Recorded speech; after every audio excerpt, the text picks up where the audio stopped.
I never imagined a parking space could become the center of a small war. It started as the sort of petty irritation you expect to shrug off, the daily brush of civility that never quite lands. My reserved spot sat like an unsung piece of turf outside my building, painted, numbered, and assigned on the lease long before Karen moved into the complex with her shiny life and her even shinier son. For months I tolerated 1,000 small things: the sound of his engine too loud at night, his sneakers scuffing the hallway, the way he barked orders into his phone like the world had no volume control. But the parking, that was the breaking point. Every morning like clockwork, before the sun had properly opened its eyes, his Porsche would glide into my space. Not by accident. Not once. He would pull in, jump out like he belonged to the scene, flick the keys, and stride toward the building with the sort of swagger that announces a man who believes rules are suggestions. I'd come downstairs blinking and coffee-lidded to find my place occupied, my car forced to wedge into the alley or 2 spots over, where chances of dings and fender benders rose like financial risk at a volatile stock exchange. At first, I tried passive things. Notes, polite, then less so. Please don't park in my spot. Stickers. A neighborly conversation in the stairwell that ended with his mother, Karen, tutoring and promising action while doing nothing. Formal complaints to the HOA produced the standard letter-writing maze that never seemed to actually write anyone a new behavior. Each morning the Porsche remained as shamingly parked as always. Anger is an odd beast. It starts warm and manageable and creeps sideways into a slow, red-tinged obsession. For me, it took the shape of imagining small, satisfying retributions: a flat tire, a smear of bird poop placed with surgical precision, all the little vengeances that feel cathartic in fantasy but tasteless in daylight. I refused those fantasies the dignity of acting on them, telling myself I was better than petty retaliation. Then reality intervened in a way I hadn't anticipated. One Saturday, after a week of particularly blatant occupation, I came downstairs to find my elderly neighbor, Mrs. Leong, standing by the Porsche, visibly shaken. She'd been returning from the laundromat when the car's owner, I assumed the son, had pulled away with such force that a chemical-scented cloud puffed from the engine, like a dragon sneezing. The car's hood was up, blue smoke drifted as if the machine were wound too tightly and protestingly. He slammed his door without a backward glance and stormed into the building. People muttered about engines and negligence. I watched from my own car as he left, the Porsche coughing like a guilty animal and the owner as oblivious as the sun. That should have been the crescendo, a lesson provided by a misbehaving vehicle, a natural correction. But the next morning the Porsche was immaculate again, slick and smug in my space as if nothing had happened. Mrs. Leong swore she'd told him. The maintenance man had said something, but it all melted into platitudes and nothingness. The sense that I had been shown disrespect cultivated into a determination I didn't like, but couldn't ignore. This was about more than asphalt lines and assigned numbers. It felt like a refusal to be seen, a daily erasure. So I began to plan. Not in nitty-gritty technical detail, God forbid, but like a novelist might map a scene: the who, the when, the why. The plan grew into a story I told myself to justify crossing my own previously firm line. I would not damage beyond what served justice. I would not endanger anyone. I would force a solution that could not be dismissed as a mere misunderstanding. In my head, the Porsche transformed into more than a car. It became an emblem of a family's entitlement, a thrumming symbol that I, with my cooler calm and my assigned parking, would correct. The day I acted was a strange blend of summer heat and city lethargy. I left work early under the pretense of errands and sat with my coffee in the car, watching the building like a detective in a movie. Karen came out in a robe to fetch the morning paper. Her son, whom everyone around the complex called Tyler, appeared with his usual swagger. He lingered by the air of the Porsche, laughing at something on his phone, fingers flicking the keys like a maestro waving a baton. I felt a twist of something in my gut. This was the moment I'd rehearsed in my head 1,000 times. I won't offer a blow-by-blow of the thing I did. Some things shouldn't be blueprints in anyone's hands. What I will say is that the Porsche didn't leave that morning in the same state it had arrived. It was incapacitated, irrevocably altered from a gleaming symbol of entitlement into something that looked abandoned and sad, parts mangled, chrome compromised, and a sense of value gone as if eaten by rust overnight. The act itself was clinical, not glorious, more the sound of glass in a bowl than the thunder of a movie heist. The car's owner, Tyler, returned to the scene and found his pride collapsed on four wheels. His face went through a sequence of disbelief, denial, and finally, something like childlike horror. He wandered back and forth, hands in pockets, then to the building, then back again, like a cartoon character trapped between realizing the consequence and knowing how to respond. Word travels fast when something shiny is broken. Within an hour, the complex was an arena. Neighbors clustered with mugs of coffee and furrowed brows. The ATO president arrived with clipped steps, and Karen, flushed and furious, accused half the street with a soprano's volume. I kept my head down because there's a certain amount of legal clarity I didn't want to risk clouding. The police came because they always do in these stories.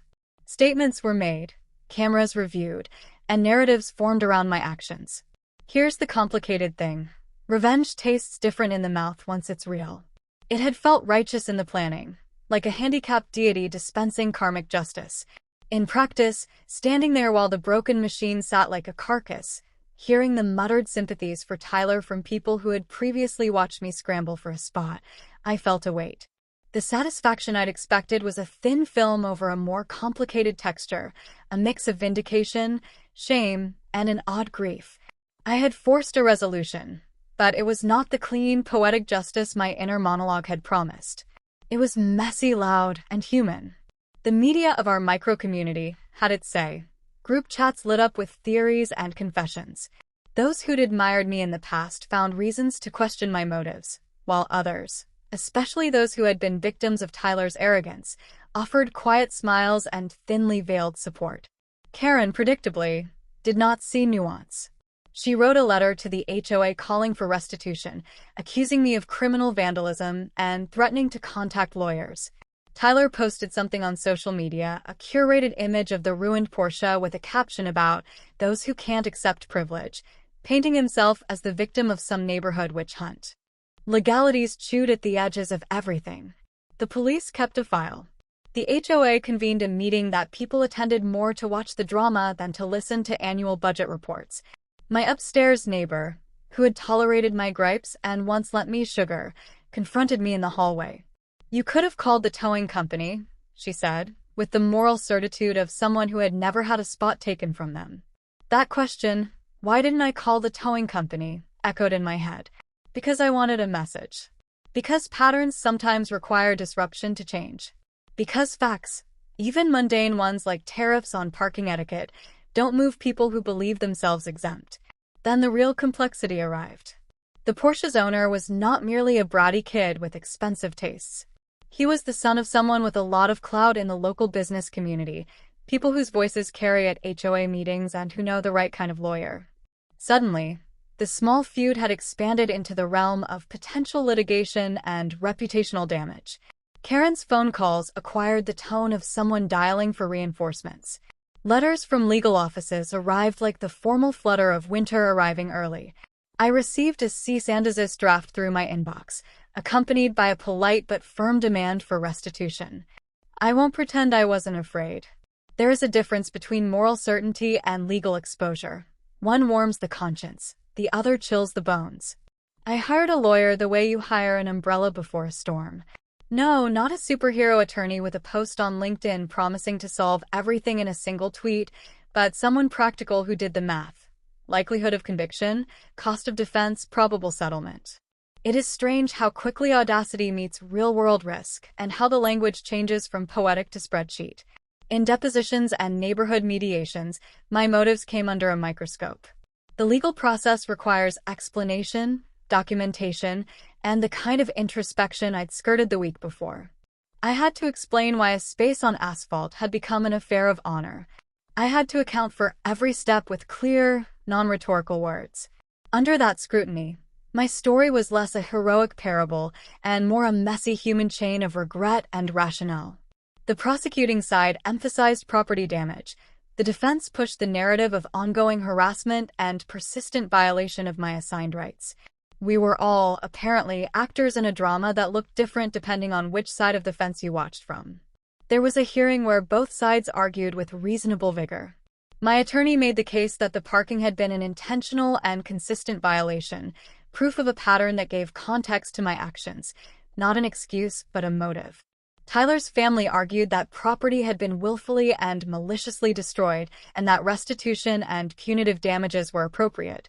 Judges are not poets, and their inclinations run to law and precedent rather than to the kind of moral arithmetic you make late at night. The judge listened, took notes, and then made a call that surprised me. A settlement was ordered that included compensation for the damaged vehicle, mandatory mediation between the families, and perhaps most importantly for me, a community service requirement. I left the courthouse with a mixture of relief and a sense of having been exposed. The settlement did not absolve the feeling that I had gone too far. Paying reparations felt like an admission, even if it was pragmatic. The mediation, though awkward, was instructive. Karen, in person, was both comic and tragic, a woman who believed the world owed her seamless convenience and who had raised a son to expect an unchallenged path.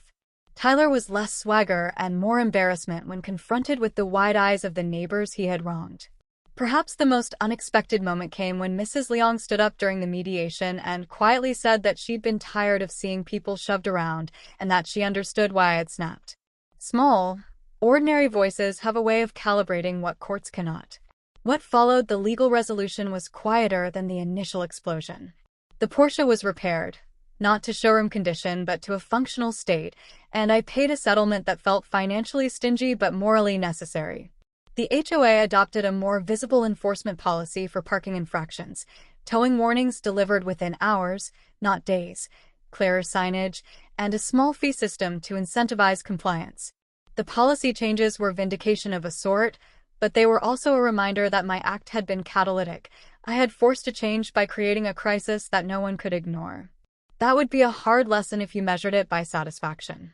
Real change often arrives from the least pleasant of catalysts. And then, curiously, life returned to normal in ways both small and revealing. Tyler's posture softened. He no longer parked with brazen privilege in my spot. He started using valet spaces or, occasionally, a paid lot. He avoided catching my eye in the hallway, which felt less like victory and more like a truce between two people who had had a row and now pretended it never happened. Karen, less theatrical than she once was, stopped tooting loudly and began, in the strange way people adapt, to make small concessions.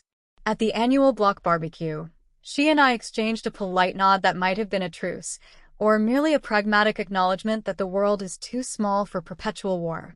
The aftermath forced me to reckon with something deeper about myself. I had wanted to be respected, to have my space acknowledged like a right. But in the pursuit of that acknowledgement, I'd crossed a line into harm. There is a difference between standing up for yourself and inflicting damage to prove a point.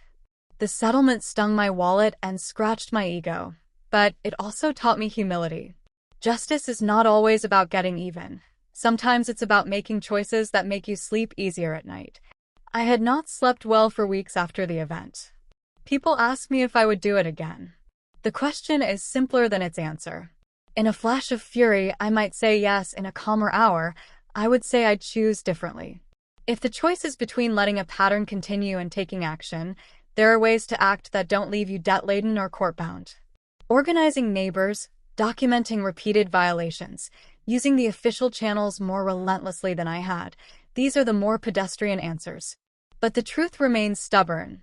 When someone treats a small injustice like an entitlement, it chisels at you until you either become a different person or do something you regret. I did the latter, and it changed me in a way that cannot be reversed. There were unexpected human payoffs, too. In the weeks after the storm, I found friendships where I hadn't expected them. Mrs. Leong baked me a pie. The maintenance man who'd once shrugged at my complaint stopped to check in. Even the kids in the building, bored and nosy, offered tentative apologies for laughing at Tyler's antics. It's strange how community grafts itself back together after a fracture if people are willing to show their faces and say, I was part of that. The Porsche incident had the dark benefit of revealing who in the neighborhood was watchful, who was tolerant, and who was quietly angry at rudeness. Tyler moved away the following year to a different city, or so the rumor mill said. People claimed he'd found a job, or perhaps enrolled in a program that would teach him humility better than any admonition could. I like to imagine he learned something about consequences. I also like to imagine that he occasionally thinks of his Porsche, not the slick car he once owned without question, but the scarred vehicle that taught him, painfully, that entitlement has a price. As for me, I became less interested in policing other people's small slights. I started attending HOA meetings, not as a disruptor, but as someone who wanted to be a voice for consistent enforcement. I learned to document, photograph, and report, all the unsexy tools of community governance. I found a small pride in being part of a system that, when applied, could prevent small injustices from becoming grand dramas. If my actions forced those systems to be updated, then perhaps they produced a public good that softened my culpability. The story of the Porsche spreads in different forms depending on who tells it. To some, I am a vigilante, a man who took the law into his own hands to teach a spoiled child a lesson. To others, I am a cautionary tale about the cost of letting anger mature into action. To a few, I'm someone who catalyzed positive change in a small corner of a city.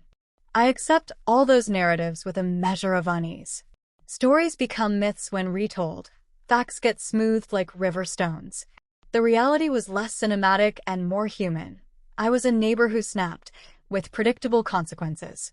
If there's anything I would tell anyone tempted to follow my path, it's this. There are many ways to reclaim what's yours that don't require you to cross into the territory where you become what you hate. Escalate the complaint. Get witnesses. Call towing. Build alliances. File paperwork. Be exhaustingly persistent. Entitlement rarely persists past bureaucracy. And if you still feel compelled to act in the gray zones, do not make a play for theater. Whatever you do will be judged not only by its target but by the cost it imposes on you and others. The sweet taste of immediate, destructive justice curdles quickly. The legal bills and social ostracism can linger like a sour aftertaste for a long time. In the end, the parking spot was reclaimed, and so was a piece of my moral compass. The scar on the neighborhood, the tale of the Porsche that became scrap metal, is a useful, if blunt, lesson about boundaries, entitlement, and the small civil wars that can erupt in any community. It taught me the dangerous charm of righteous fury and the far more valuable strength of patience and organized action. There is no satisfying victory in wreckage, only lessons and the quiet work of rebuilding trust.